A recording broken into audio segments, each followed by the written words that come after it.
Atos capítulo 9. Hoje damos continuidade à série de pregações no livro de Atos. O capítulo 9 ele é extraordinário. Começa aqui uma nova fase na vida da igreja. E Lucas, quando escreve a Teófilo, ele vai, nesse capítulo, começar a tratar acerca de Saulo. Ele começa falando daquele que foi o maior perseguidor da igreja, naquele primeiro século, naquele momento inicial da igreja, nos seus primeiros meses e anos. Então vamos orar primeiramente, após a oração, nós já daremos início à mensagem. Então eu quero convidar, por favor, feche seus olhos, vamos elevar nossos pensamentos a Deus. Senhor Deus, como é gostoso, como é prazeroso adorarmos a Ti através dos cânticos. Obrigado, Pai querido, porque expressamos o reconhecimento de que somente o Senhor é Deus, que Tu criaste todas as coisas conforme o conselho de Sua vontade.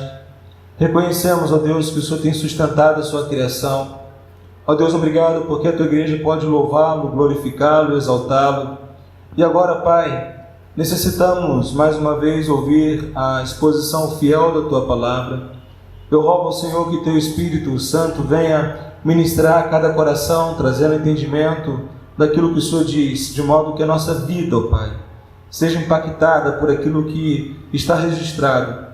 Ó Deus, eu quero também pedir ao Senhor que nessa noite seja um momento muito especial para a Sua igreja, fortalecer a sua fé em Cristo Jesus.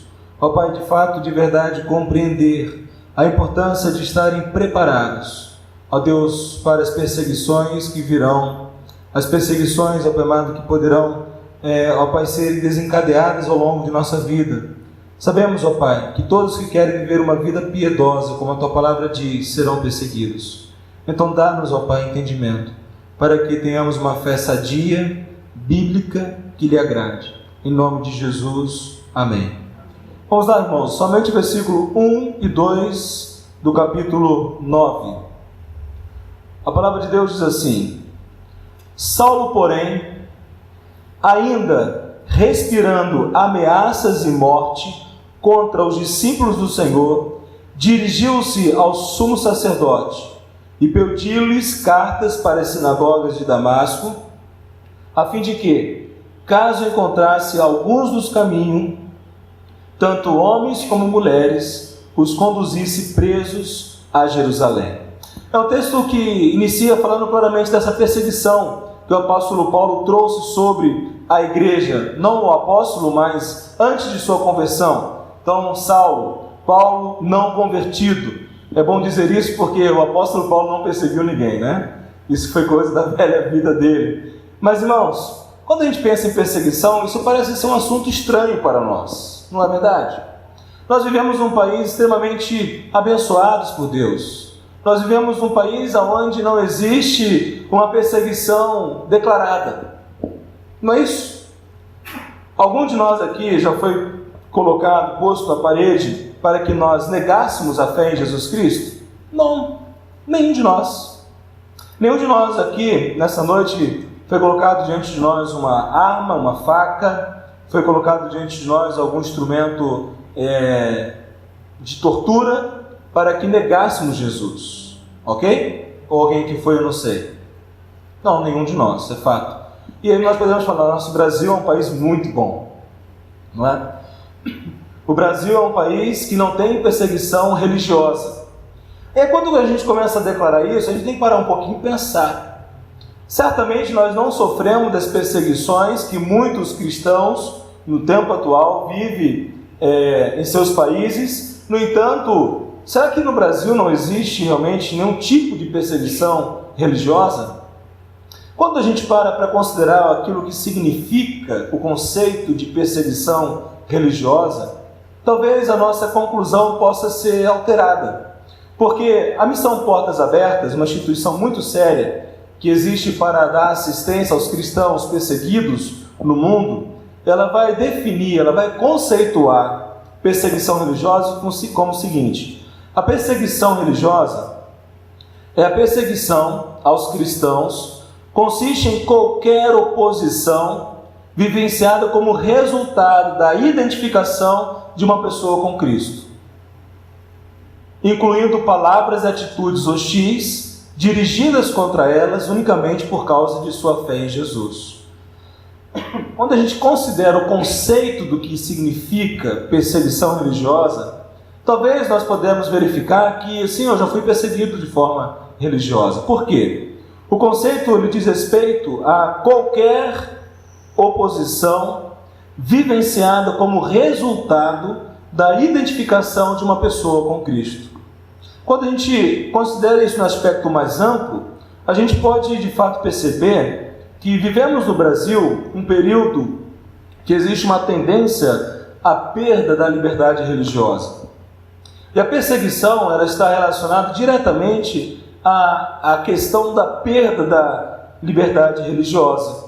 O que é muito interessante pensar, irmãos, por quê?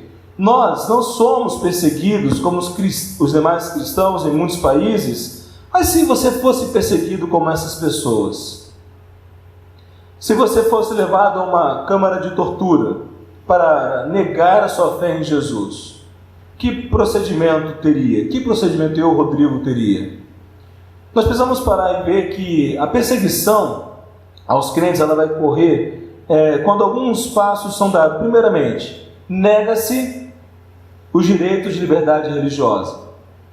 Quando começa a haver essa negação de direito de liberdade religiosa, independente de qual seja ela, isso já é um princípio de perseguição religiosa. Um segundo aspecto diz respeito ao seguinte, mais especificamente ao cristianismo, é que a conversão ao cristianismo ela é proibida por conta das ameaças vindas do governo ou de outros grupos da sociedade. Então aí nós começamos a ter uma perseguição mais específica àqueles que professam a fé cristã.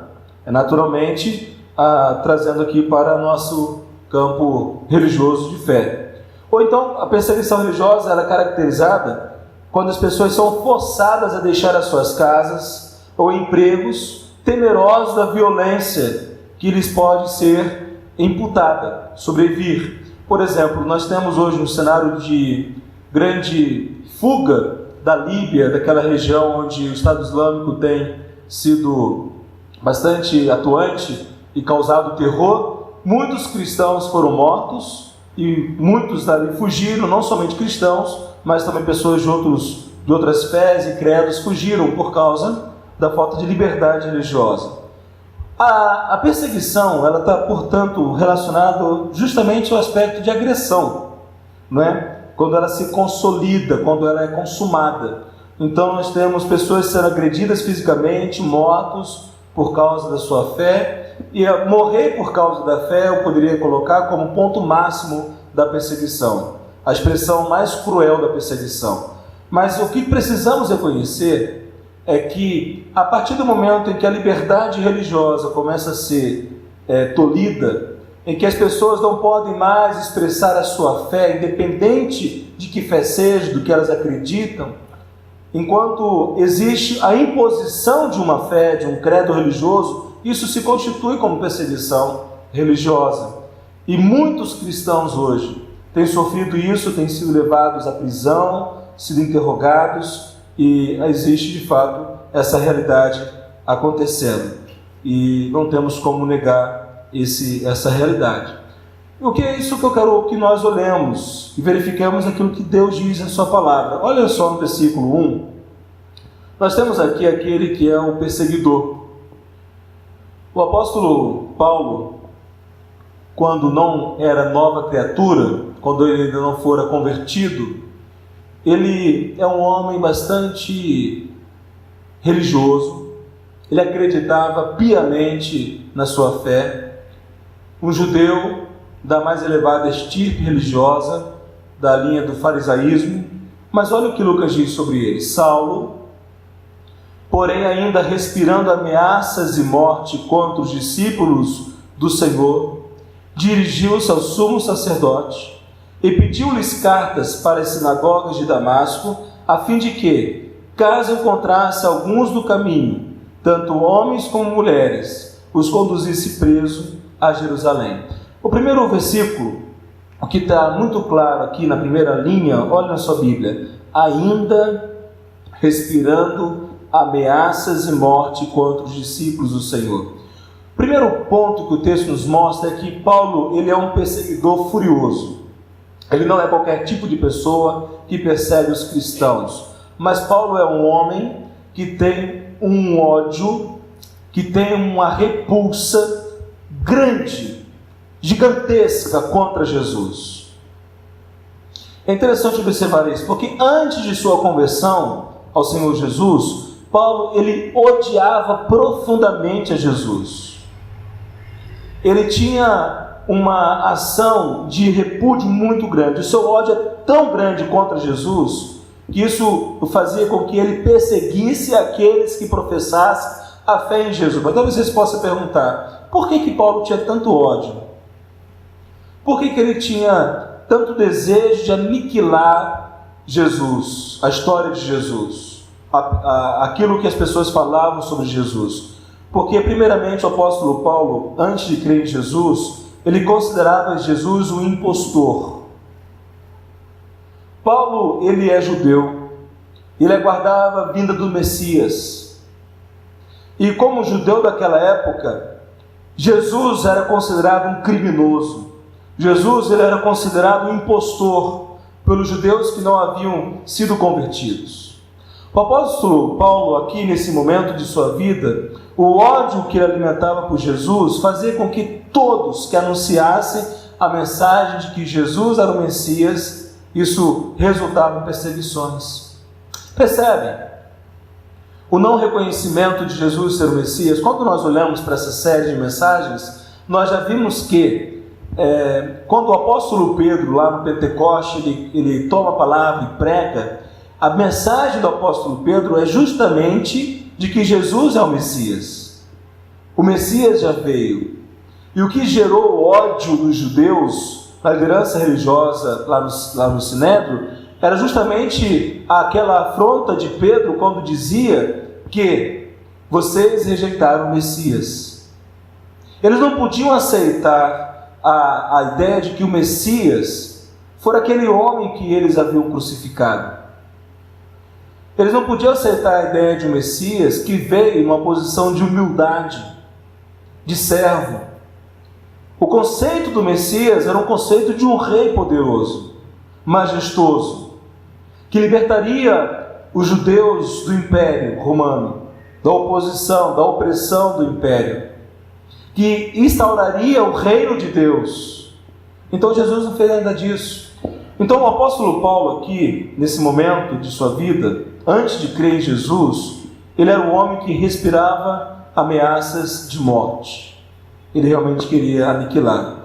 E é interessante porque quando a gente olha a expressão original, o pastor Hernandes Dias Lopes, no seu comentário, ele vai dizer que respirando ameaças de morte é uma alusão ao arfar e ao bufar de animal selvagem. Já viu um animal selvagem quando ele está querendo caçar? Quando ele está desejoso de pegar a sua presa, de matá-la e comê-la?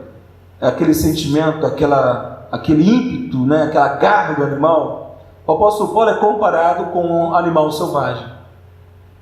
Vamos olhar lá em Atos capítulo 26, quando Paulo ele traz o seu testemunho de conversão, lá em Atos capítulo 26, olha aí na sua Bíblia, do versículo 9 a 12.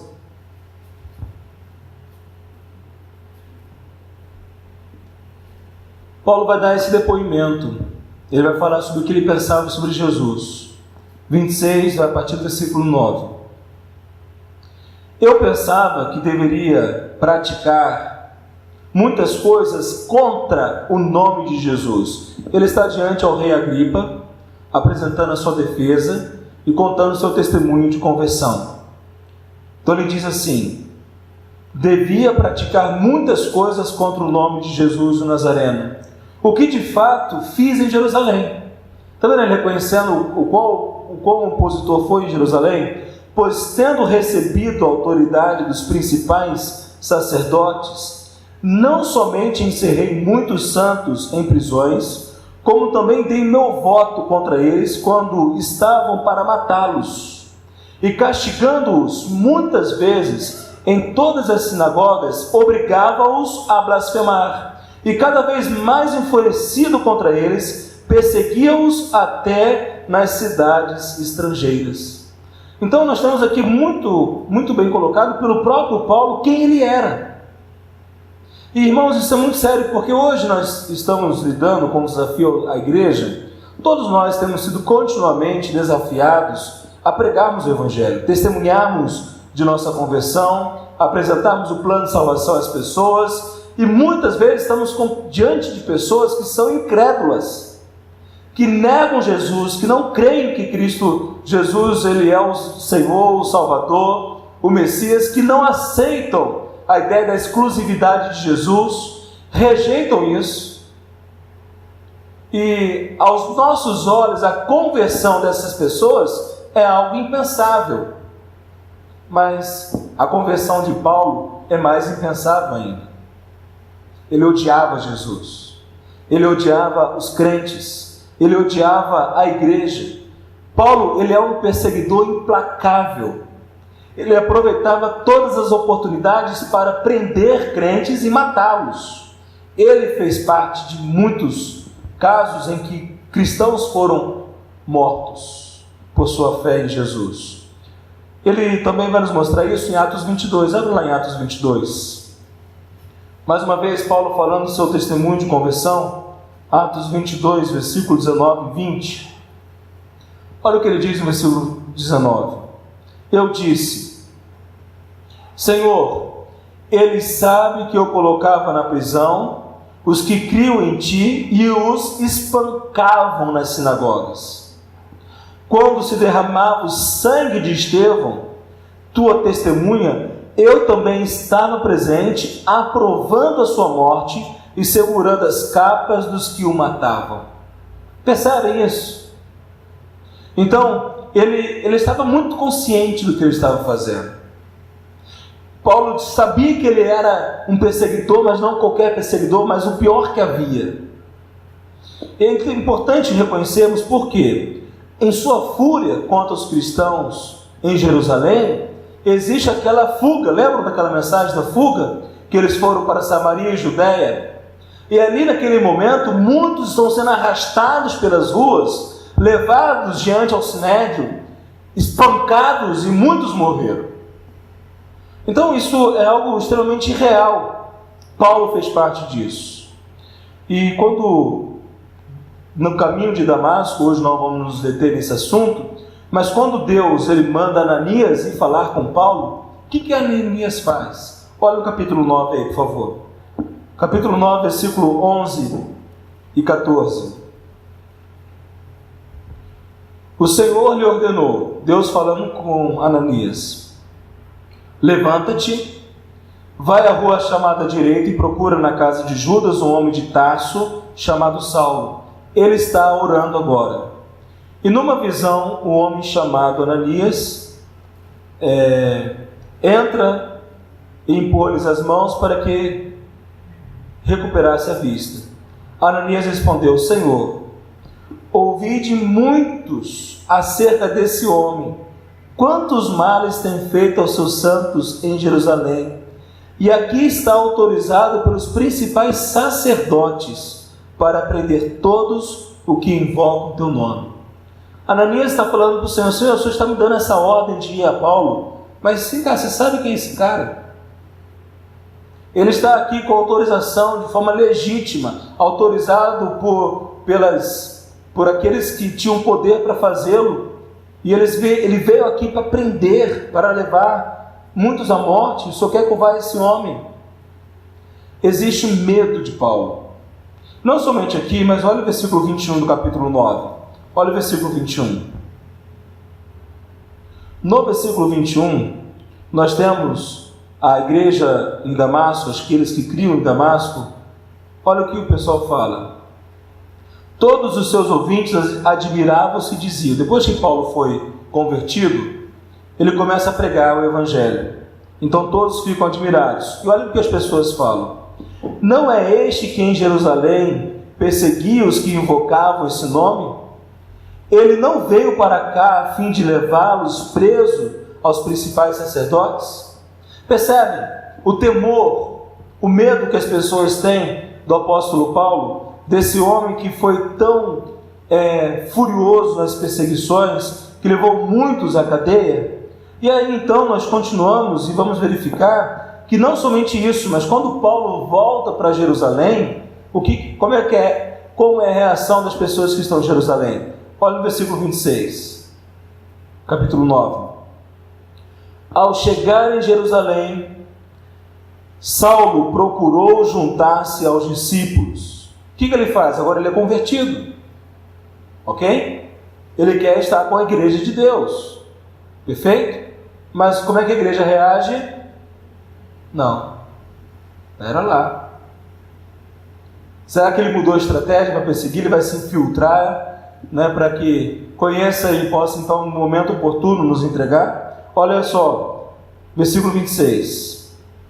Ao chegar, juntar-se aos discípulos, mas todos tinham medo dele e não acreditavam que ele fosse um discípulo.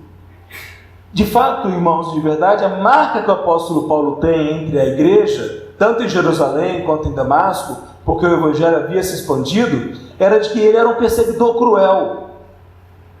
Ele era o pior perseguidor naquele momento da igreja. E isso é importante pensarmos, porque muitas pessoas que hoje você está evangelizando, você tem testemunhado, talvez sejam pessoas que não façam o que Paulo faz, obviamente, mas são pessoas que rejeitam Jesus, rejeitam o evangelho, rejeitam a igreja. Mas nós sabemos que assim como Paulo foi convertido, o Espírito Santo de Deus o convenceu, Jesus o convenceu, as pessoas de hoje também, da mesma maneira, serão convencidas por Deus. Nós não podemos duvidar.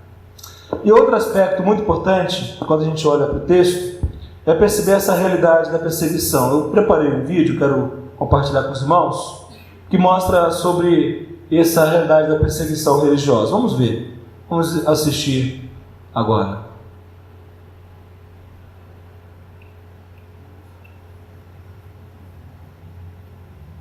Lucas, é só olha aqui para mim.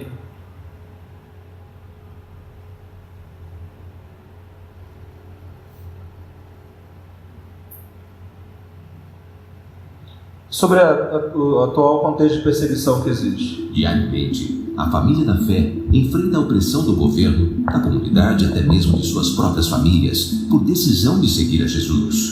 A classificação da perseguição religiosa lista os 50 países onde seguir a Cristo pode custar a vida.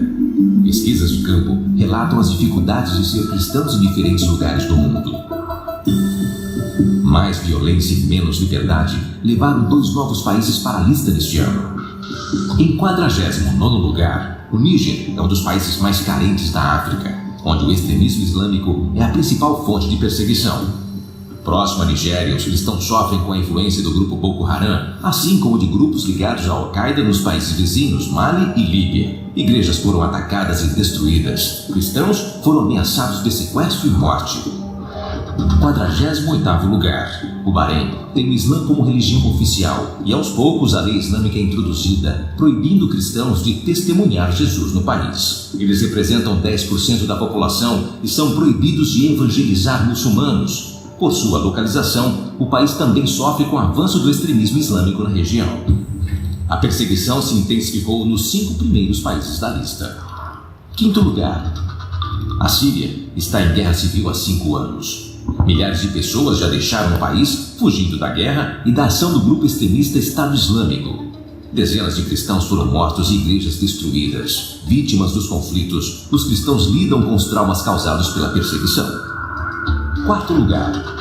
No Afeganistão, os cristãos precisam manter sua fé completamente secreta. Quem se converte do islamismo é considerado traidor e pode ser excluído da comunidade e correr o risco de morrer. A pressão para negar a fé cristã vem da família e dos vizinhos. A igreja se reúne em secreto e possuir bíblias e materiais cristãos é correr um alto risco. 3º lugar. A igreja na Eritreia enfrenta a pior perseguição de sua história.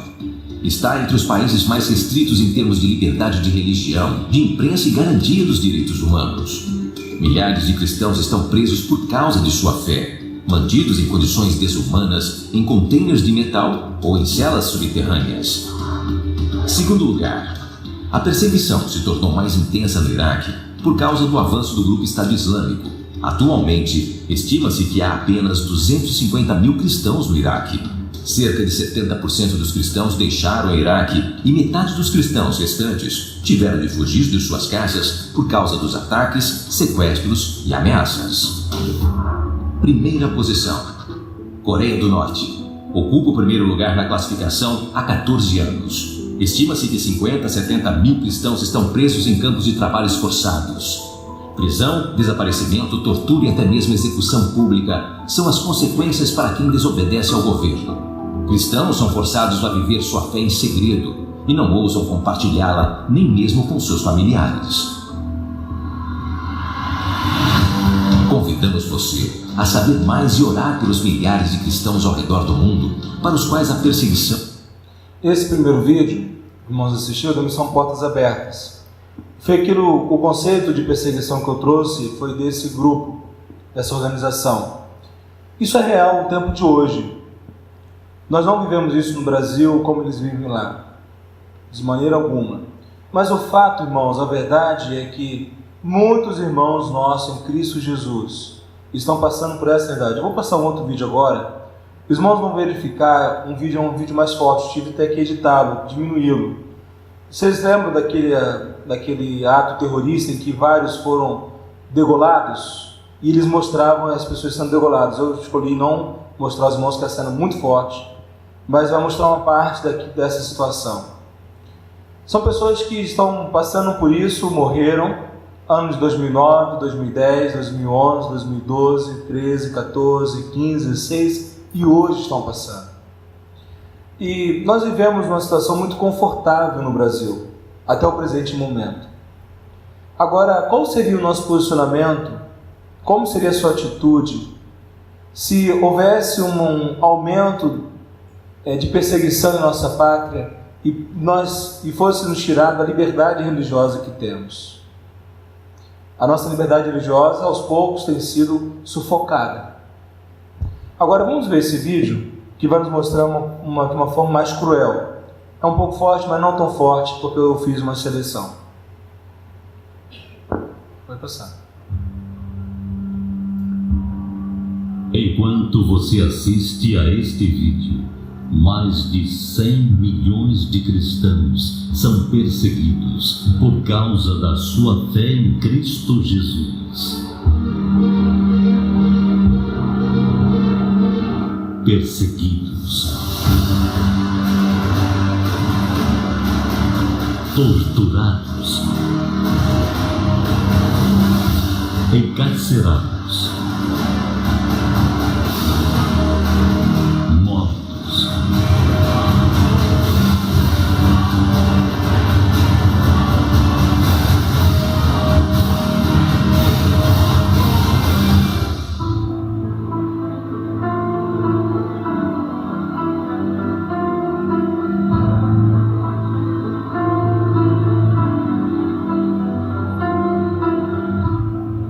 Em Marrocos existe um forte desencorajamento à existência de novos cristãos.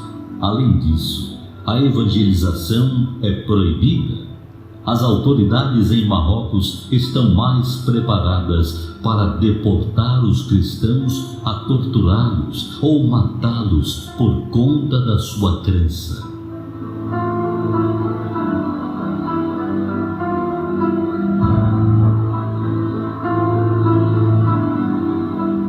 No Paquistão, a expressão de fé de qualquer pessoa é muito limitada, já que o Islã é a religião do Estado. Leis como blasfêmia servem para intimidar aos que se querem opor e assumir crer em Deus.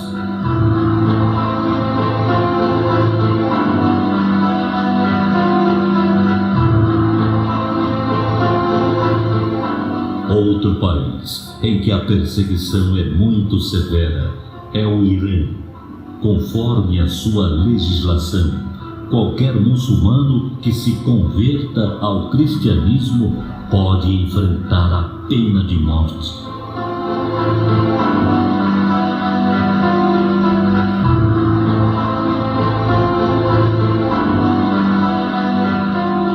A Coreia do Norte é o país mais perigoso do mundo para os cristãos.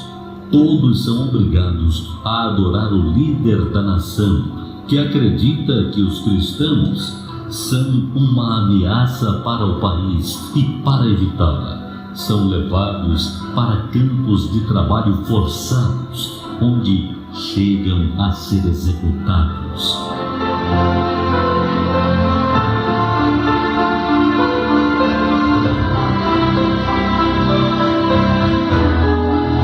Um vídeo divulgado no Twitter mostra combatentes do autoproclamado Estado Islâmico a decapitarem 21 homens. Eu parei o vídeo aí para não continuarmos. São situações reais, irmãos, que nós estamos lidando nos nossos tempos. O apóstolo Paulo, antes de ser um homem novo, ele fazia o mesmo. A gente pode parar e pensar, mas será que Deus realmente muda as pessoas assim? Certamente o faz. E Paulo, não somente como perseguidor, ele é furioso, mas ele é extremamente estrategista. Uma das características de Paulo é uma habilidade absurda para desenvolver estratégias. Depois de sua conversão, Paulo foi um dos maiores responsáveis para a expansão da igreja e organização de igrejas que houve nas suas viagens missionárias. Paulo sempre escolheu, como apóstolo de Cristo, cidades estratégicas para difundir o Evangelho. Mas antes dele ser esse novo Paulo, como perseguidor, ele sabia que Damasco era uma cidade estratégica, por isso que ele escolheu Damasco. Naquele momento, estamos no início da igreja. A pergunta, por que Damasco? Por que ele escolheu Damasco? E ele escolheu Damasco justamente porque lá em Damasco moravam milhares de judeus. No ano 66, quando o povo judeu se rebelou contra o Império Romano, segundo historiadores, mais de 10 mil judeus foram mortos naquela rebelião que houve. Damasco era um reduto de judeus. O que aconteceu? A perseguição em Jerusalém desencadeou a dispersão, eles fugiram, muitos cristãos chegaram em Damasco e ali começaram a pregar o Evangelho. Muitos judeus começaram a converter-se a Jesus. E outro fator da escolha de Damasco é que a cidade de Damasco ela era uma cidade muito importante. Pessoas do mundo inteiro daquela época iam a Damasco, passavam por Damasco por questões de comércio. Estava entre as cidades estratégicas no Império Romano. Então, o apóstolo Paulo, ele vai para Damasco. Por quê? Damasco é um lugar onde há muitos judeus que abandonaram o judaísmo, creram em Jesus Cristo, o Messias, e é uma cidade onde facilmente o evangelho chegaria a outros cantos da terra. Paulo odiava Jesus. Paulo odiava a mensagem do evangelho. Paulo odiava os crentes. E então, o que ele faz? Qual o objetivo dele? É exterminar os discípulos de Jesus. É isso que ele quer fazer. Ele quer exterminar todos aqueles que confessavam Jesus como Senhor. E ele sabia que a maneira para alcançar sucesso seria dar um golpe certeiro. E Damasco era esse golpe. Damasco era essa cidade que lhe permitiria eliminar muitos crentes.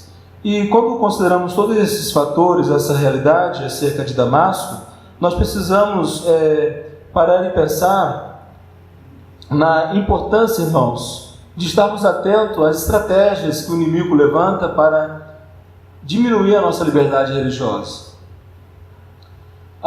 O nosso inimigo que se opõe ao Evangelho, ao anúncio do Evangelho, ele tem agido em países levando com que o extremismo religioso resulte na perseguição, a morte, mas sabemos que o Brasil matar é crime, não é? Nós não teremos pessoas aqui, pelo menos no cenário atual que vivemos, tirando a vida uma das outras porque dizem que creem em Jesus. Mas existem outras estratégias de perseguição. Tirar a vida não é a única. E é muito importante reconhecermos isso porque o Brasil ele tem vivido essa perseguição religiosa de uma forma muito escondida, de uma forma ainda não tão que chame tanto a nossa atenção. E nós, como não temos uma vivência mais expressiva no campo político, nas relações do que tem acontecido, quando a informação chega para a gente, aqui já deu muitos avanços. Por exemplo, quando consideramos o aspecto da intolerância religiosa que é a nossa pátria, tem crescido no Brasil a intolerância religiosa. Eu vou passar esse vídeo para os irmãos, outro vídeo, do senador Magno Malta, e ele vai destacar esse aspecto dessa intolerância religiosa que tem crescido em nosso país. É um vídeo já um pouco antigo, eu não sei em que mês ele falou, mas há muitos projetos de lei no nosso aí sendo trabalhadas, sendo propostas que vão diminuir a nossa liberdade, que vai até mesmo onerar as igrejas. Então vamos ver esse vídeo lá. Então, pastores, olha a barbaridade. Clínicas de dependentes químicos, comunidades terapêuticas não poderão mais falar sobre religião. O CONAD, Conselho Nacional de Políticas sobre Drogas, órgão vinculado ao Ministério da Justiça, do governo da presidente Dilma, não quer, ela que não quer. As comunidades estão proibidas de incluir religião na recuperação de dependentes químicos. E a Constituição brasileira diz que eu posso confessar minha fé e falar sobre ela onde eu quiser. Aliás, eu tenho 35 anos que tiro drogado da rua e eu só conheço o remédio. Lá nós recuperamos 85% dos que passam por lá. Sabe por quê, senador Pimentel? Porque o remédio dá certo, Brasil. Eu vou falar qual é o remédio. O remédio é Deus de manhã, Jesus meio-dia e o Espírito Santo de noite. Agora o seu Maximiano, diretor do CONAD, está dizendo que a presidente Dilma vai editar uma portaria para eu, Magno Malta, nunca mais poder falar de Jesus. Me respeita, rapaz. Eu não conheço ninguém que o governo Dilma recuperou. Eu não conheço ninguém que o SUS recuperou. Eu conheço milhões, milhares nesse país que foram recuperados pela fé, pela pregação do Evangelho, que chegaram no lixo, chegaram destruídos, acabados, desdentados, doentes, desmoralizados, desacreditados. E mais do que libertos das drogas, eu vou tomar a liberdade de dizer uma coisa que essa gente se ofende, mas que nós gostamos. Saíram de lá lavados no sangue de Jesus. Então, o senador Magno Malta ele tem sido uma das vozes no nosso Senado que tem batalhado para a permanência da liberdade religiosa. Queridos, muitas das vezes isso tudo está acontecendo no Brasil e outras questões mais, e nós estamos tão alienados a tudo o que ocorre. Estratégias têm sido pensadas, têm sido postas em prática para que essa liberdade seja perdida. Ainda é um direito constitucional, mas nós sabemos que à medida que a igreja ela se omite, à medida que nós não ergamos a nossa voz, não anunciamos o Evangelho, realmente as trevas vão se preparando. É muito importante, irmãos, nós olharmos para isso, porque o apóstolo Paulo, ele era um estrategista impressionante. Como apóstolo, Jesus foi estrategista, mas enquanto não era apóstolo, também foi estrategista. Agora, olhemos para o versículo 2, Atos 9, 2. E pediu-lhe cartas para as sinagogas de Damasco, e nós já entendemos por que Damasco, porque Paulo queria para Damasco, a fim de que, caso encontrasse alguns do caminho, referindo àqueles que criam em Jesus aqui, tanto homens como mulheres os conduzisse presos a Jerusalém. E além de Paulo ser um perseguidor furioso, um perseguidor estrategista, Paulo também ele é um perseguidor impiedoso. Ele não tem piedade nenhuma. E à medida que ele vai avançando nas suas estratégias, nos seus objetivos, voltemos lá para Atos 26:11. Tem um aspecto muito interessante aí. Atos 26:11. Olha o que diz.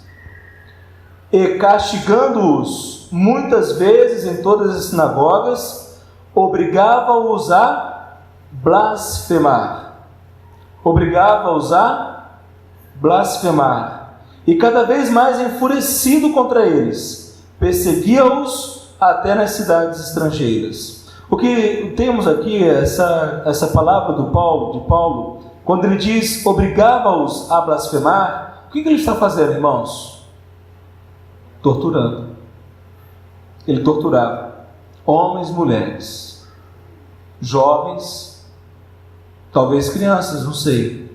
Mas o fato é que ele era uma pessoa que perseguia de uma maneira muito odiosa, impetuosa, de uma forma totalmente desprovido de qualquer compaixão e amor, aqueles que falavam que Jesus era o Salvador, aqueles que falavam que Jesus era o Messias.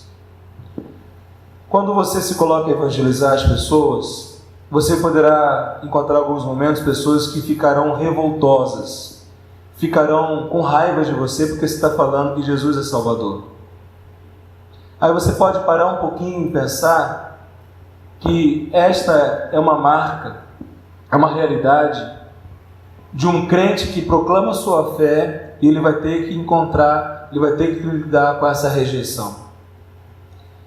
A proclamação do Evangelho, irmãos, ela vai resultar naqueles que hão de crer e naqueles que hão de se opor, rejeitar. E aqueles que rejeitam caluniam. Aqueles que rejeitam difamam. Aqueles que rejeitam se enfurecem. Paulo fez isso. E não somente aqui, mas olha lá em Gálatas, por favor, Gálatas capítulo 1, versículo 13.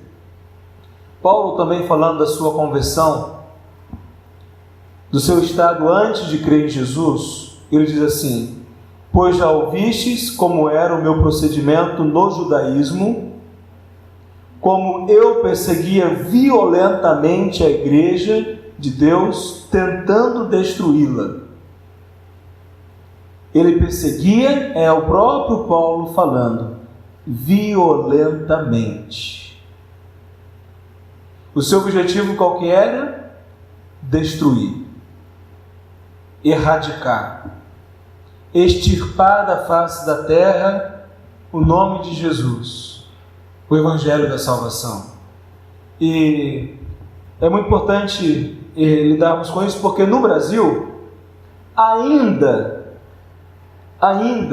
nós não sofremos isso, não é? Ainda temos liberdade religiosa. No Brasil, nós ainda desfrutamos desse direito. Mas que segurança temos que isso permanecerá? Não sei. O tempo dirá. Mas o fato é que, queridos, enquanto nos é dada a oportunidade, preguemos. Quando nos for tirada, continuemos a pregar. E quando olhamos para o cenário do desfecho do mundo, a volta de Cristo Jesus, o mundo poderá chegar ao momento em que haverá uma perseguição global, universal, em que a igreja de Jesus em toda a face da terra será perseguida. Eu creio nisso. Meu posicionamento escatológico me convence, a partir das Escrituras, que a igreja de Jesus ela passará pela grande perseguição. Nós seremos postos à prova se realmente cremos ou não cremos. Ao longo de toda a história da igreja, perseguições houveram. Isso é irrefutável. Agora, o cenário da volta de Cristo será muito pior do que todo o cenário da história. E muitas vezes nós tomamos uma postura, como muitos creem e usam textos para isso, acreditando que a igreja será arrebatada da grande perseguição. São os pré-tribulacionistas. Eu não acredito nisso. Você tem a liberdade de entender assim, se você assim crer. Mas a Bíblia me convence, a partir de tudo aquilo que a Escritura diz, de todo o cenário da história da igreja, que antes da volta de Jesus virá uma perseguição ferrenha contra a igreja. E pode ser que nós passemos por isso, pode ser que não, mas pode ser que sim. E se vier? Se você precisa negar a Jesus para ter o seu emprego, continuar empregado, o que você fará? Como é que vai ser a atitude? Nós precisamos pensar nisso, meus irmãos, porque vivemos um tempo muito calmo, muito agradável. Se isso vai continuar, não sei. É momento da igreja se fortalecer, é momento de nós pregarmos o Evangelho, fazermos discípulos de Jesus. A nossa igreja tem por objetivo, ao longo desses próximos anos, até 2022, batizarmos no mínimo 598 novos convertidos. Pessoas que serão salvas, alcançadas por meio do seu testemunho de conversão, por meio da proclamação do Evangelho através da sua vida. Pode ser que cheguemos até 2022?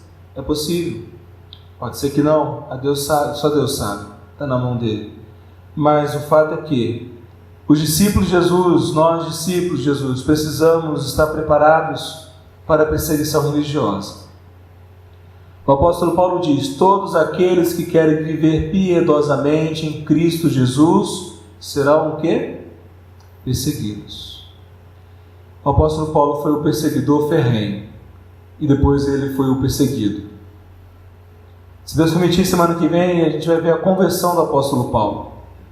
Mas não dá para falarmos da conversão do apóstolo Paulo e ignorarmos quem era Paulo antes de crer em Jesus. O apóstolo Paulo odiava Jesus Cristo antes de ser apóstolo de Cristo. Paulo, ele odiava a mensagem da cruz. Ele odiava aqueles que professavam a fé em Jesus. E Deus fez uma obra na vida dele. Ele é um perseguidor furioso, estrategista e impiedoso. Então vamos nesse momento levar a Deus nossas orações. Quero convidá-lo a colocar diante de Deus a sua vida, meditando nesse assunto tão sério dessa noite. Você pôde realmente ver a realidade desse homem que não cria em Jesus até aquele momento, o que ele fez. E é o momento, irmãos, de nos consagrarmos, porque os dias da volta de Jesus se aproximam e com isto a perseguição virá. Vamos orar. Deus, obrigado, Pai, porque a salvação é obra exclusiva do Senhor. Não temos mérito algum. É o Senhor, Deus, com a tua graça e teu grande amor que nos alcançou, nos mostrou, nos convenceu, fez com que, ó Pai, houvesse em nosso coração arrependimento e fé, e nós, ó Pai, ouvimos o seu chamado, respondemos com fé, ó Pai, com arrependimento. Obrigado porque Jesus Cristo pagou o preço de nossos pecados.